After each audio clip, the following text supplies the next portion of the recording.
As a YouTuber, there is one thing that you can do which instantly ruins your reputation. If you end up doing this act, there's literally nothing you can do to make people like you again. You're instantly looked upon as like a YouTube loser or just like someone who has an overinflated ego. And that is abusing YouTube's copyright system. This is like an unwritten rule of YouTube, but it's something that you just do not do. People literally do not like you if you do that. And one YouTuber ended up doing that. His name is Brent Rivera. Now, he ended up copyright striking another YouTuber named Dumpy. Dumpy ended up making a video saying that he's trying to delete his channel. This is a video that's blowing up recently. A lot of people are going to watch the video, and he basically talks about how Brent ended up a bunch of copyright strikes against his channel, and it's not really looking good for Dumpy. Hopefully, YouTube will get together and get all this situation solved, and I hope nothing bad happens to Dumpy's channel. But like every story, it has a beginning, and let's go to it. So this story first begins with a YouTuber named Tyler. Now, this YouTuber is part of the Mr. Beast cloned category. Both of these two YouTubers in this situation, they're two Mr. Beast clones where they kind of just do their type of content like, I did the most craziest thing, I did 50 backflips, there's those types of content. And they ended up staying at the same haunted hotel. Now during this video, Tyler ended up seeing Brennan it, and he started talking to him, getting a little bit goofy. Yeah, Tyler did kind of instigate the situation, and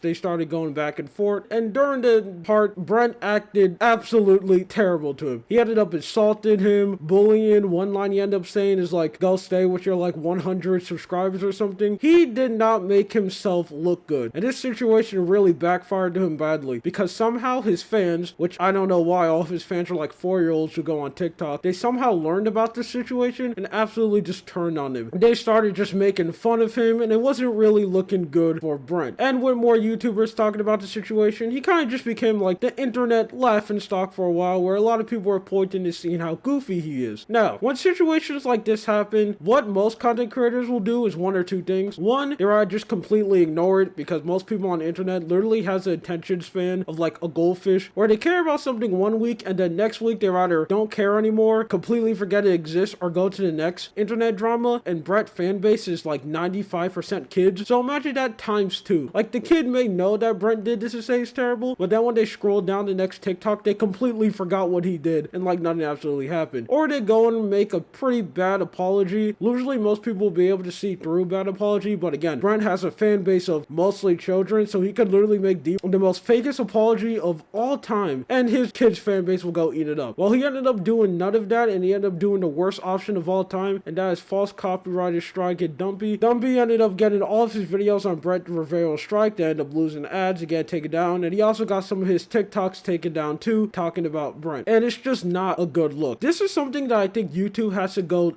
on for, because I think you should be punished for them. Yeah, in the community guidelines, they do say if you false copyright strike people, you would get punished for it, but you never see that happen. How much times we have stories of someone blatantly abusing the copyright system to hurt another creator and nothing bad happens to it? I think some form of punishment should happen of you doing it, whether it's you getting your channel terminated, or like you get the amount of strikes that you try to like false copyright strike them. Like, I don't know, you try to like false copyright strike, take down 3 of their videos, you get 3 strikes. Just something has to happen, because I don't think you should be able to do this and get away with it. Because you false copyrighted striking someone, you are endangering their career. You are endangering their career and their YouTube channel. Even if they don't want to make YouTube their full-time career, or even if they don't like rely on YouTube as a source of their income, you are still just starting in someone's time. And especially in the case of someone like Dumpy, who's doing absolutely nothing wrong. He's not just taking Brett's video, completely uploading it. He's doing what a bunch of other YouTubers ended up doing, and just talking about how goofy he is, and just talking about how dumb this situation is just moving on with it. He's not doing anything crazy or dangerous. And you just getting your ego hurt and completely overreacting and just false copyright striking this video, just absolutely nothing. Most of the time in these situations, the person isn't gonna win. Like, Brent isn't gonna win from this situation, because I'm positive that most people watching this video, most people in general, doesn't even know this guy exists. Like, if you're not a kid, you're not gonna know this guy is real. So with him copyright striking this YouTuber, trying to silence him, he does that one effect that every other YouTuber talks about, but I can't really care enough to remember the name of. But basically, that effect where you trying to silence a situation makes it 10 times worse. Because now him doing this to Dumpy, everyone knows about this situation. I literally did not know about this situation until I saw what happens to Dumpy. And now multiple of other YouTubers are talking about it, and now this situation is just getting blown to your absolute face. But you doing this, now you're making this like this drama, and now so much people have your eyes on you for like all the wrong reasons. And now now a lot of people are talking about this, waiting for your response. So I never understand how YouTubers can just overreact and get like their ego hurt, because it does nothing but damage them down the line. All this situation is really doing is just helping Dumpy, because let's say this situation gets resolved and YouTube end up seeing that this is a false copyright strike. All you really did was just help Dumpy's career, because now you know a lot of people are gonna look at him, watch his videos, and he's gonna gain a lot of subscribers from this, while your reputation just get absolutely ruined. So I'll never understand why YouTubers overreact and do stuff like this. And also, there's no turning back. It doesn't really matter if Brent turns around and apologizes, because people are still just gonna see him as like a false copyright strike person, just like all the rest of the YouTubers who get caught for it. You just absolutely damage your reputation, and you just really stunt your chance of growing. So I always think that this is a bad thing to do. I really hope with this situation, this is the time where YouTube actually starts doing something about it, because I do think people who abuse the copyright system deserves to get punished. Anyway, my name is Lua. This is something that I want to talk about. I also have a Twitter, Lua2Stars. Don't forget to follow it. You have a good day or night. See ya.